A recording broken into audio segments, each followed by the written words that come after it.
नाशिकमध्ये एकूणच कोविडची जी परिस्थिती आहे त्याच्यामध्ये विशेषतः नाशिक जिल्हा जो आहे इथला पॉझिटिव्हिटी रेट फार जास्त आहे। जवळजवळ 30 ते 32% इथला पॉझिटिव्हिटी रेट गेला आहे। आपण जर नाशिक विभागाचा विचार केला तर त्यामध्ये विशेषतः नाशिक आणि तिकडे नगर हे दोन्ही 30% आहेत। बाकी आता धुळे असेल, नंदुरबार असेल किंवा जळगाव असेल हे 10%च्या जवळपास आले आहेत। त्यामुळे मला असं वाटतं की मेजर क्रिटिकल सगळी जी परिस्थिती आहे ती सगळी नाशिकमध्ये आपल्याला मोठ्या प्रमाणात पाहायला मिळते आणि त्या दृष्टीनेच आज या ठिकाणी मी दौरा देखील केला आहे। सिव्हिल हॉस्पिटलमध्ये जाऊन त्या ठिकाणी सिव्हिल सर्जन यांच्याकडनं सगळी माहिती घेतली।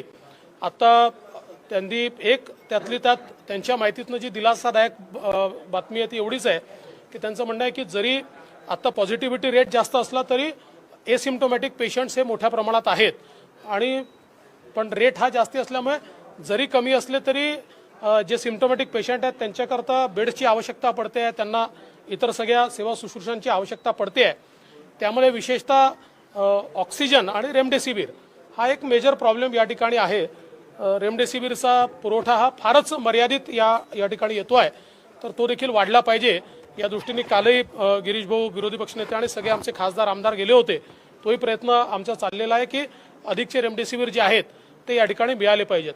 आम्ही महापालिकेच्या बिटकोच्या नवीन जे रुग्णालय सुरू झालं आहे ते ज्यावेळेस त्याचं काम चालू होतं मागील वर्षी त्यावेळेसही मी आलो होतो, आताही त्या ठिकाणी गेलो।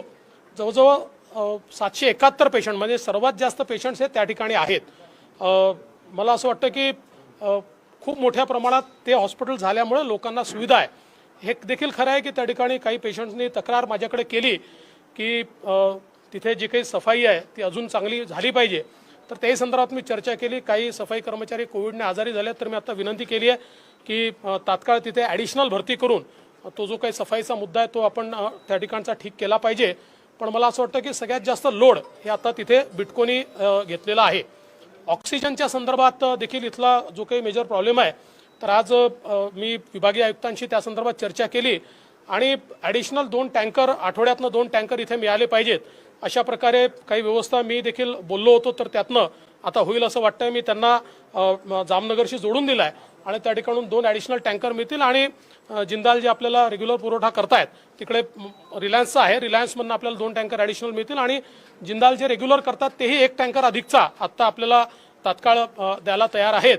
तर त्याही संदर्भात मी विनंती केलेली आहे आणि विभागीय आयुक्त साहेबांचं दोन्ही ठिकाणी बोलणं देखील करून दिलं आहे।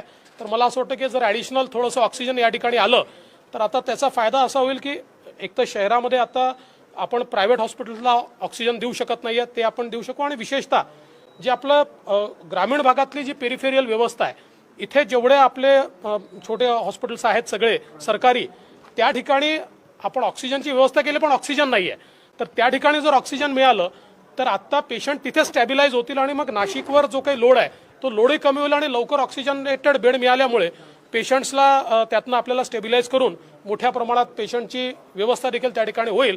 तर त्याही संदर्भात प्रशासनाने पुढाकार घेतलाय तिथे ऑक्सिजनेटेड बेड्स तयार करण्याच्या संदर्भात आणि तो देखील मला असं वाटतं एक महत्त्वाचा विषय आहे। जे काही PSA प्लॅन्ट्स आहेत ऑक्सिजनच्या संदर्भात त्याही संदर्भात आता विशेषतः PM केअर फंडातनं 4 प्लॅन्ट्स हे आता या ठिकाणी आपल्याला नाशिकमध्ये मिळत आहेत, तर त्याने देखील थोडा फायदा मला असं वाटतं या PSA प्लॅन्ट्समुळे देखील होईल। आमचा एकूणच प्रयत्न एवढाच आहे की प्रशासन आपल्या प्रतीनं काम करत आहे त्याला अजून आपल्याला काय मदत करता येईल अशा प्रकारची मदत करण्याचा प्रयत्न आम्ही करतो।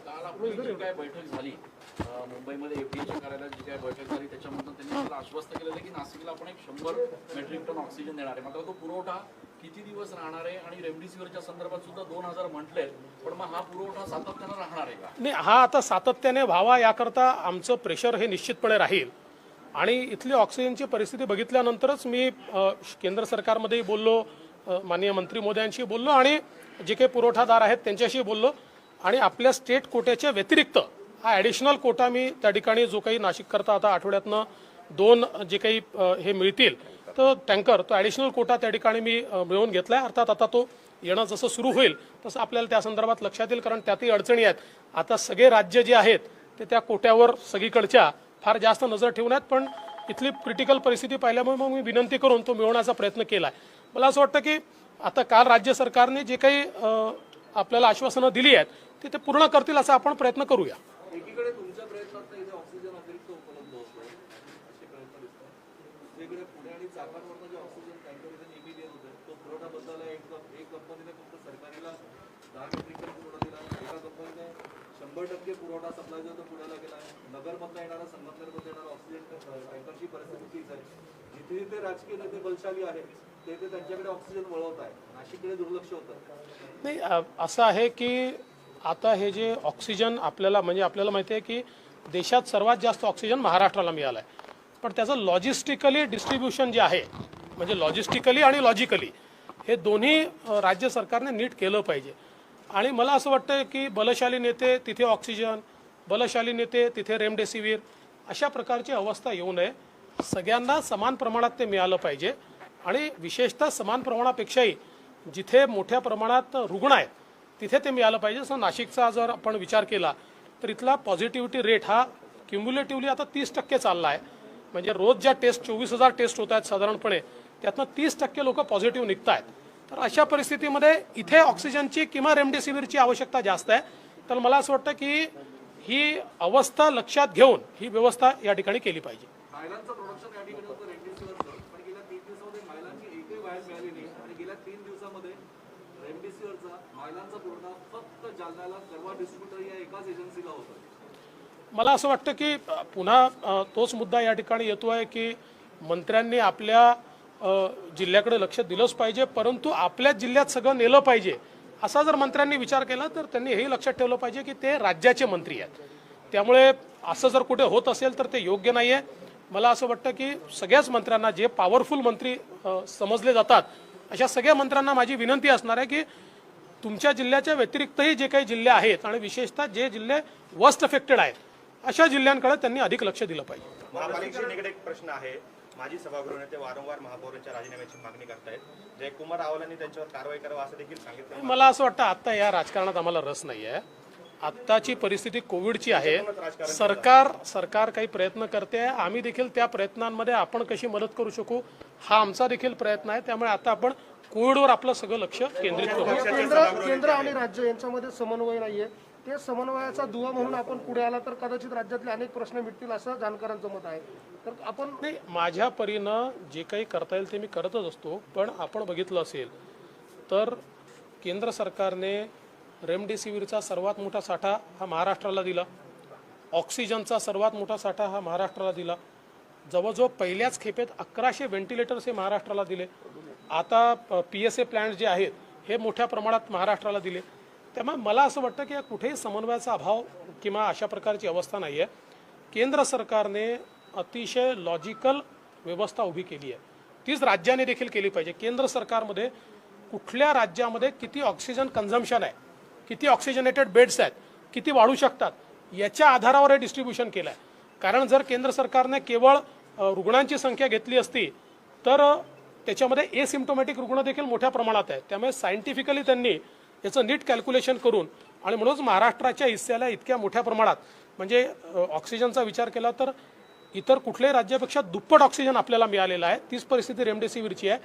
महाराष्ट्रात अंतर्गत वाटप करतानाही राज्य सरकारने अशाच प्रकारचं लॉजिक वापरलं पाहिजे. आपल्या शेजारचे जे राज्य आहे आज सर्वसामान्य जे लोक आहेत जे पिडलेले आहेत, जे त्यांचे नातेवाईक हॉस्पिटलमध्ये आहेत, they are not concern with की हे केंद्राशी रिलेटेड आहे का राज्याशी.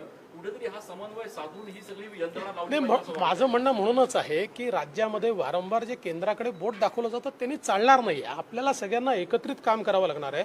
माननीय पंतप्रधानांनी वारंवार सांगितलं आहे की आपण सगळ्यांनी एकत्रितपणे आज जनतेच्या पाठीशी उभं राहिलं पाहिजे. आणि म्हणून माझंही मत अगदी स्पष्ट आहे. तुम्ही जे म्हणता ते बरोबर आहे की कोणी कोणाकडे बोट दाखवण्याचं कारण नाही आहे. जे आपल्याकडे उपलब्ध संसाधन आहेत या संसाधनांचा योग्य उपयोग आपल्याला कसा करता येईल हा प्रयत्न आपण केला पाहिजे. लसी उपलब्ध होत नाहीये त्याच्यामुळे 1 मे पासून लसीकरण करता येणार नाही असं आरोग्यमंत्र्यांनी सांगितलंय. केंद्राकडे वारंवार बोट दाखवत आहे. असं आहे की देशामध्ये एकूण लसींची जी उपलब्धता आहे ही वाढवण्याकरता केंद्र सरकारने सिरम इन्स्टिट्यूटला 3000 कोटी आणि भारत बायोटेकला 1500 कोटी रुपये दिले. यामुळे देशामध्ये आता लसी निर्मितीची संख्या वाढली आहे. सिरम इन्स्टिट्यूटने सांगितलं आहे की मे महिन्याच्या शेवटपर्यंत दरमहा 10 कोटी लसी ते तयार करू शकतील. भारत बायोटेक 3 कोटी आणि ऑगस्टपर्यंत 6 कोटी लसी तयार करू शकतील. त्यामुळे आता आपल्या देशात एवढ्या लसी तयार होतात, बाहेरून किती येऊ शकतात मला माहीत नाही, पण आपल्या देशात एवढ्या लसी तयार होऊ शकतात म्हणून आपण लसीकरण करू शकतोय. आता याच्यामध्ये केंद्र सरकारने अतिशय स्पष्ट भूमिका घेतली की ॲक्सिलरेटेड पद्धतीनं जर आपल्याला लसीकरण करायचं असेल तर त्या दृष्टीने राज्यांना देखील मुभा दिली पाहिजे. आणि म्हणून केंद्र सरकारने 50% जे काही रेमडेसिवीर जे काही लसींचा साठा आहे हा साठा केंद्र सरकार विकत घेऊन राज्यांना देईल आणि 50% ॲक्सिलरेटेड करता राज्यांनी तो त्या ठिकाणी घ्यावा अशा प्रकारचा निर्णय केला. त्यानुसार राज्य आपली मागणी बुक करतायत. आता जसं जसं प्रोडक्शन रॅम्पअप होईल, कारण शेवटी लसींचं प्रोडक्शन हे आपल्या इथे आपली त्याची एक सीमा होती, आता आपण ती वाढवली आहे. त्यामुळे आता मोठ्या प्रमाणात त्या लसी उपलब्ध आपल्याला होणार आहेत. तर मला असं वाटतं की त्याच्यामुळे आता येत्या काळामध्ये या लसी राज्याला देखील उपलब्ध होणार आहेत. आणि म्हणून जे काही माननीय आरोग्यमंत्री म्हणाले ते बरोबरच आहे की लसींचा त्यांच्याकडे कोटा जसा उपलब्ध होईल तशा प्रकारे ते त्याचा पुढचा निर्णय करतील. एक प्रश्न आहे की विरोधी पक्षनेते कारण तुमचा दौरा हा काल आला, त्याच्यानंतर आज कोणता दौरा होता, पण तुमचाच दौरा ज्यावेळेस आहे त्याच कालावधीमध्ये पालकमंत्र्यांनी अधिकाऱ्यांची बैठक बोलवली, काही गैरसमन्वय नाही म्हणजे समन्वय होऊ नये तुमच्यावर अशी काही अपेक्षा आहे? आता बघा, मी तर हे ठरवलं आहे की राजकीय बोलायचं नाही. त्यामुळे आपण असं समजूया की कदाचित माझा दौरा त्यांना माहिती नसल्यामुळे त्यांनी ती बैठक बोलवली असेल आणि सरकारी काम अत्यंत महत्त्वाचं आहे त्यामुळे अधिकारी त्या ठिकाणी गेले असतील. पण मला त्याच्यात काही अडचण नाही. मला आपले सिव्हिल सर्जन भेटलेत त्याच्यामुळे मला तिथली माहिती मिळाली, महानगरपालिकेत गेलो तर तिथली माहिती मिळाली आणि विभागीय आयुक्त जे पूर्ण विभागाचे अधिकारी आहेत त्यांच्यासोबत माझी चर्चा होऊ शकली, काही कोऑर्डिनेशन्स आम्ही करू शकलो. त्यामुळे मला वाटतं की आता त्याच्यावर मी काही कमेंट करणार नाही. साधारणपणे असं होत नाही पण इथे झालं आहे. मुंबई रफ्तार न्यूज़ की खबरें पसंद आने पर हमारे YouTube चैनल को सब्सक्राइब करें और लाइक करें।